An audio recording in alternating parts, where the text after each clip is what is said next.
Good morning mga kababayan. So ngayon naghalo po ako ng gamot ng pang-spray ng aking kamatis.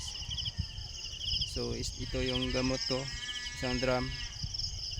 So i-spray ko to ngayon kahit masama yung panahon, kasi kailangan talaga ng kamatis na ma-sprayan ng gamot every 3 days po, kasi yung bunga niya mga kababayan, pag hindi yun ma-sprayan, talagang mabibitak siya dahil masama yung panahon ngayon. Halos araw-araw na yung umuulan. So kailangan talaga mag-spray mga kababayan kahit maulan. So isang drum ngayon ang i-spray ko sa aking kamatis. So ngayon mga kababayan, umulan na nga dun sa bundok ko. Yun, ang laki, ang lakas ng ulan doon, no? So papunta yan dito mga kabayan, pero hindi naman yan tatagal. At saka yung gamot ko na ginamit, yung halo ko, may pandikit naman yan mga kabayan. Kahit maulanan yan, hindi yan tatanggal sa basta-basta matatanggal sa kamatis, kasi may pandikit po ito. Lagyan ko to ng sticker mga kababayan. So ganito talaga pag buhay ng magsasaka mga kababayan. Kahit masama yung panahon ngayon, kailangan talaga ng mag-spray, dahil pag hindi may sprayhan, malaki yung mawala. Dahil yung pag mabitak yung bunga nito mga kababayan, talaga mapunta lahat yun sa reject. Hindi yan mapakinabangan, at talagang itatapon yan lahat mga kababayan pag masisira yung bunga niya, dahil halos buong maghapon yung ulan dito, at saka ang lamig.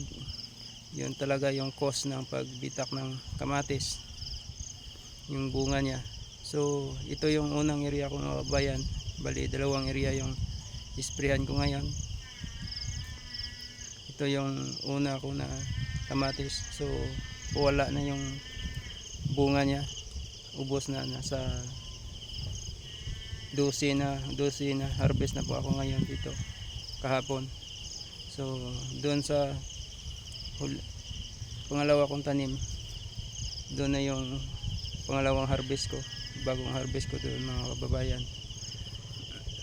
So yun, pakunti na talaga yung bunga niya,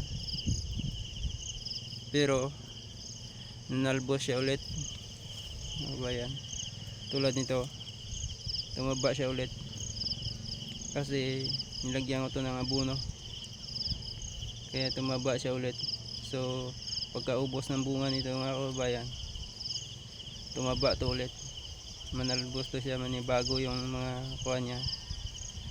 Basta maganda lang yung panahon, hindi po to basta-basta mamatay mga kababayan, kasi nakahangyer po to lahat yun, no?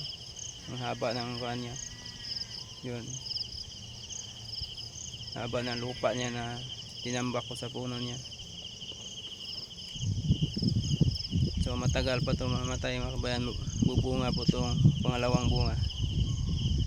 So konti-konti na lang bunga ngayon,